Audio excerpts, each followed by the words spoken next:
What's up guys, welcome to the video. Now a while ago I found this YouTube channel called Financial Bunny run by Nicolette Mashile, where she just basically shares financial information that helps you become financially literate. It teaches you a lot about your finances. And more in particular, I found this video where she talks about how she became the millionaire next door. Now, if you've been watching this channel for a while, you know that I'm on a mission to become one of the next millionaires, and I'm taking you along the journey. And one of the ways that I actually can help you and me is by learning from other people who are already doing well in this mission. So what I thought I would do today is just actually react to this video where she's talking about how she became a millionaire. So what I want to do is I want to listen to her strategy, give my 2 cents, and say whether I agree with what she's saying or whether I think what she's saying is. So this is the first ever reaction video I have ever done on this channel, and I'm really excited about it. Now I need your help. Firstly, I need you to show your support just by hitting the like button, just to show that, okay, Marshall, thanks for the effort and this is content that I actually like.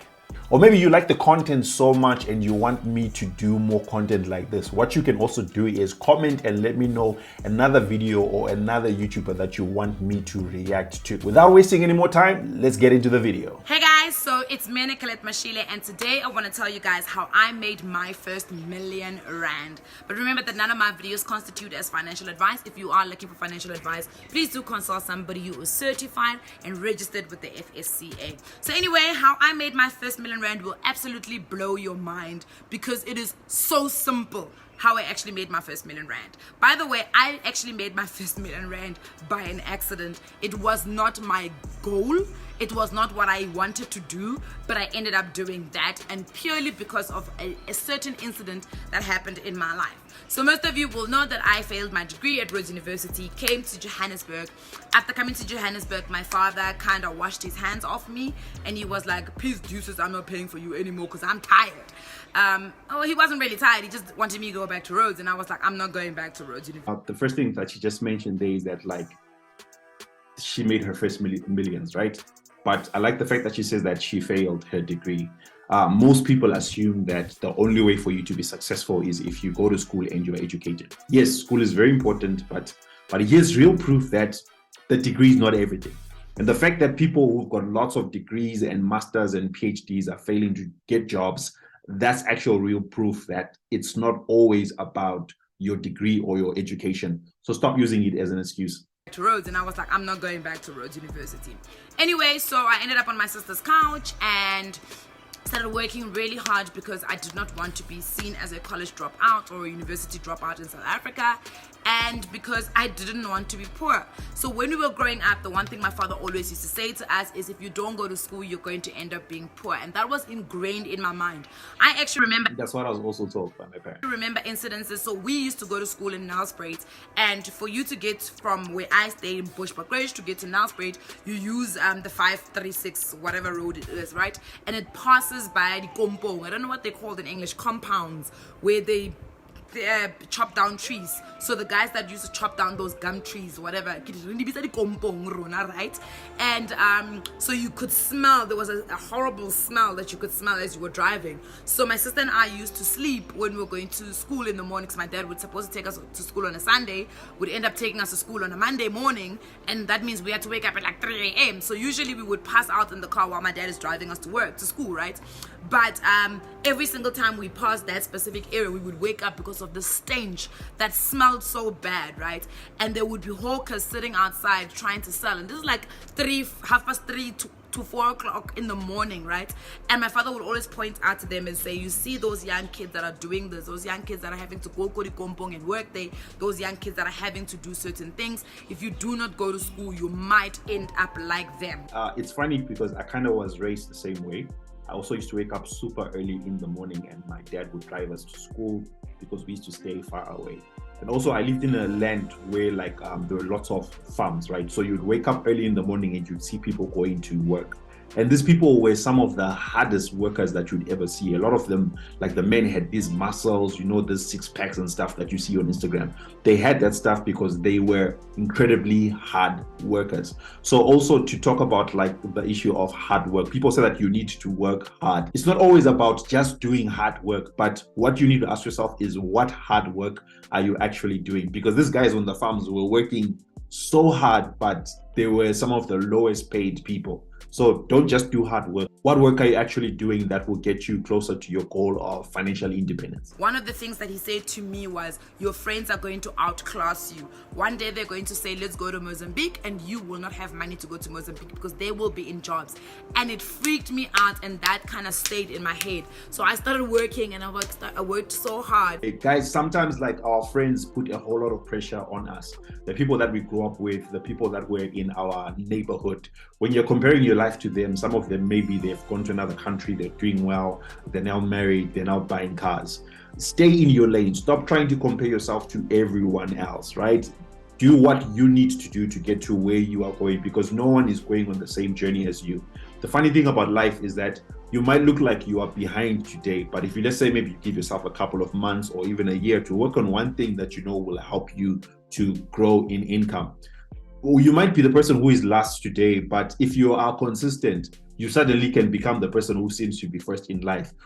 I digress as to how I made my first million. So I'm just telling you some of the things that actually shaped the reason why I ended up becoming a millionaire at the age of, I was late. I became a millionaire at the age of, I think I was 27 when I became a millionaire. How old was I in 2015? So 2015, 16, 17. I like the way that she says I was late. 26. I'm 30 something. I'm almost there, but I'm not yet there. This year, so I must have been 26 when I made my first million, right? And I'll tell you what led to me becoming a millionaire. And one of the things was the fact that I did not succumb to pressure. That's number one. So although I was pressurized to become a certain person that I thought my father expected me to become because he had taken me to school, Pressure and also from looking at my peers where they were, because they started working way before me. I was under pressure to start working and actually making some of my own money, but I was not under pressure to buy certain things that certain people had and to live a certain life that they had, right? Because remember that it's not about how much you make, it's about how much you keep. Pressure, guys, pressure to buy things to impress other people. A lot of the things that we buy, it's not necessarily because we need them. We buy them because we want people to think that, okay, we're doing well and we're doing okay. But the truth is we are really not doing well. This pressure thing really kills sometimes. Let me know in the comment section, what's one thing that you have been experiencing pressure with? I can tell you that in the beginning of 2013, I was earning 4,000 Rand a month. And even the 4,000 Rand, I could not cover a lot of things. And what I did is I literally kept my life to a point where I was using the money that I had as efficiently as possible. Even with that 4,000 Rand, I still couldn't cover everything else. But when my father gave me additional extra money to help me, I was making sure that I'm using that money only for that, right? I was bumped up to 13,000 Rand in the last bit of 2013. So all of a sudden, because I had trained myself to live on a certain amount of money, as I said in the beginning of the year, I was earning 4,000 Rand and my rent was 2.1. The car was 2,000 Rand. So basically, I was already 100 Rand out of my budget to pay just for the car and for me to actually stay in the house. This is before food and all that. So my father used to supplement me with 1,000 Rand for food in my life. So I had learned how to live on 5,100 Rand. So when my salary got bumped up to 13,000 Rand, all of a sudden I had additional amount of money that I could put away. I don't know if you guys have noticed, but Nicolette is actually a very attractive young lady. So think about it, like the amount of pressure that she probably was facing when her friends and stuff are going out and having all that fun and they're looking pretty and beautiful. And she's talking about she didn't have money. She was actually 100 Rands short for paying for a car and for paying for rent. So why I'm stopping this is because I want you to realize that everyone faces pressure. Especially if you spend time on Instagram, you see a lot of people who seem like their lives are just amazing. I'm actually shocked. I'm like, yo, okay, that's what you were going through. I'm actually curious now to hear, okay, how else did she overcome that pressure? But I'm just showing you that everyone goes under pressure. Don't be lied to, especially on Instagram, when people make it look like their lives are just perfect. But the main thing is, what do you do with that pressure? Put away, right? Makes sense. So you can start seeing how I started putting away that amount of money.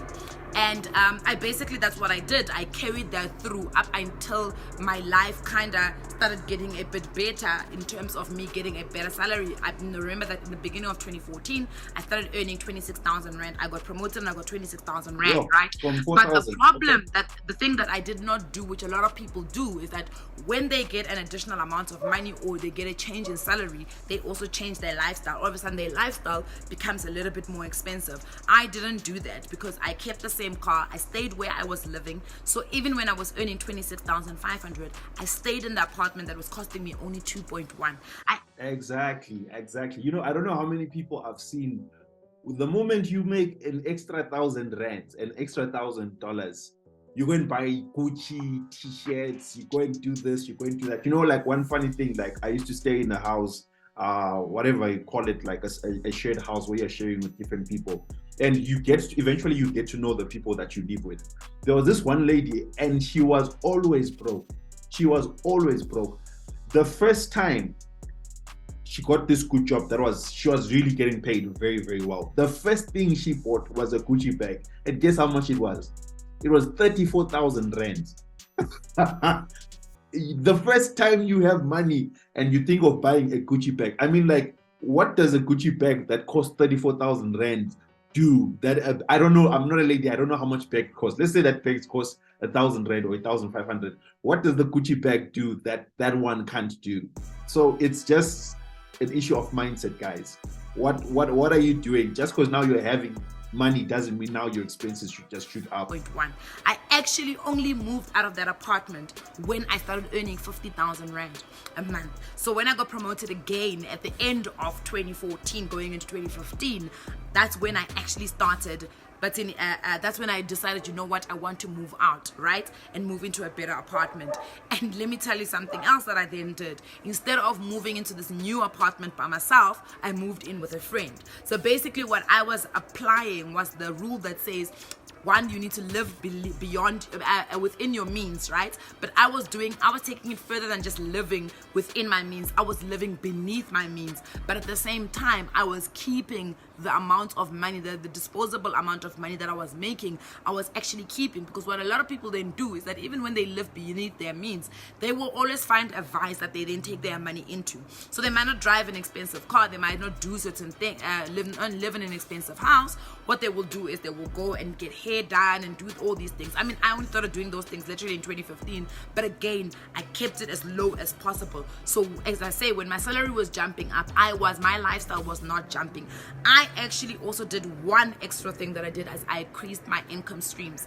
I decided that with the salary that I was getting, it was not going to be enough for me to get the things that I really wanted. So I then decided, you know what, I am going to add on an income stream, added an additional income stream. I could literally save my full salary. I kid you not, I could save my full salary. When I left my corporate job in 2016, at the end of 2016, I was earning more than double my salary in 2014, and I was literally saving most of it. The only thing that had changed was the fact that in 2016 I then got a home loan and I got a bond, and I now needed to pay for my bond. So basically what I'm trying to explain to you is a concept that is written in a book. The book is called Your Next Door Millionaire, and basically what it says is that these people do not come up with extraordinary things that are going to make them huge amounts of money. They don't even make huge amounts of money monthly, but what they've done is they've learned how to live beneath their means and how to actually keep their money. So where do you actually keep your money? You need to find obviously great investments where you need to put your money into, and then number two, you need to find great interest bearing accounts that might not necessarily be investments but are maybe savings but have a great interest, right? And the thing is, people will say, yeah, but some of those you need to have a huge sum amount of money. That's fine. Then start off by actually finding ways in which you save so that you can make that huge amount of money, so it can become your foot into that specific savings account that's going to give you the 10, the 13, the 14, the 15%. I agree with what she's saying, but also at the same time I disagree. I've noticed that there is this mindset people have. I don't know whether it's everywhere, but it's basically the people who email me, who DM me, who message me. The one question that I get asked all the time is, what can I invest my money in? Guys, we live in a time, she mentioned it herself, that most people say that the investments that are worthwhile are the ones where you have to put in a large sum of a large amount of money. That's 100% true. We live in a time where investments require a lot of money. So investments are not always the solution. Let's say that you're working in a job as a till operator or something. I don't know how much they get paid, but I know it's not as much as maybe someone who's an executive of some certain company there. You can't be thinking about investments because you don't have the capacity or the money based on your salary to be able to do huge investments. You need to be thinking about stuff like side hustles, new skills that you can learn, that you can do by the side, that eventually allow you to do what? Be able to leave your current job and be able to do that thing by itself. You need to find other ways of actually making money online. And that's what this whole channel is about. And guys, it takes time, it takes effort.